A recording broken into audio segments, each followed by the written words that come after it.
गर्भवती महिलाओं के लिए या प्रेग्नेंट वुमन के लिए आयुर्वेदिक मेडिसिन बेस्ट रहती है। हमेशा प्रेगनेंसी से पहले 3 महीने पहले से ही एलोपैथिक मेडिसिन कम्प्लीटली बंद कर दी जाती है और ड्यूरिंग 9 मंथ ऑफ प्रेगनेंसी तो एलोपैथिक बिल्कुल ही नहीं लेनी चाहिए, क्योंकि इससे आपके पेट में पलता हुआ बच्चा जो है उसके लीवर किडनी पे असर आने की शक्यता रहती है।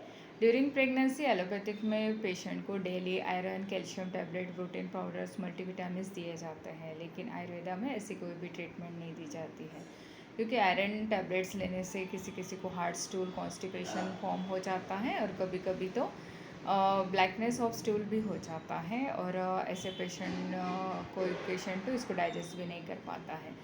तो इसके लिए simple herbal medicine pregnant women's को दिया जाता है, जिसमें टैबलेट्स दी जाती हैं जिससे कि iron, calcium, protein, minerals, multivitamins और न्यूट्रिशन डेफिशिएंसी हो, माल न्यूट्रिशन हो फीमेल पेशेंट में, तो वो कम्प्लीटली रिकवर किया जाता है। और उसके वोम के अंदर, गर्भाशय के अंदर जो बच्चा पल रहा है उसको कंप्लीट न्यूट्रिशन, प्रोटीन मिले, इसके लिए भी उसको आयरन, कैल्शियम के लिए प्रोडक्ट्स, हर्बल टैबलेट्स डेली दिए जाते हैं।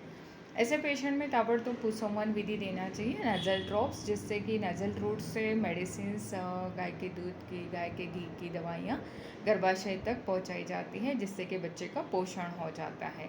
एवरी पुष्य नक्षत्र ये दिया जाता है और जिन पेशेंट्स में एबॉर्शन का डर रहता है, मल्टीपल टाइम्स एबॉर्शन या फिर ब्लीडिंग ड्यूरिंग प्रेगनेंसी रहती है, ऐसे पेशेंट्स को तो डेली ये नज़ल ड्रॉप्स दिया जाता है। जिन फीमेल पेशेंट्स को प्रेगनेंसी के दौरान high diabetes, sugar level 200, 300, 500 plus रहता है, या फिर बीपी 120, 80 से ज़्यादा रहता है, अगर ये बढ़कर 150, 200, 250, 300 तक जाता है तो भी हम एलोपैथिक मेडिसिन नहीं देते हैं। इसको सिंपल हर्बल मेडिसिन दी जाती है, नेज़ल ड्रॉप्स दे के उसका हार्ट का सर्कुलेशन नॉर्मल करते हैं, और जिससे थोड़े ही दिनों में 2, 3 या 4, 5 दिनों में 120, 80 बीपी आ जाता है। थोड़े ही दिनों में मदर का शुगर नॉर्मल होने लगता है। थायराइड में भी आयुर्वेदिक की दवाई दी जाती है। इस प्रकार आप माँ और बच्चे को स्वस्थ रख सकते हैं और हेल्दी लाइफ इन दोनों की हो जाती है।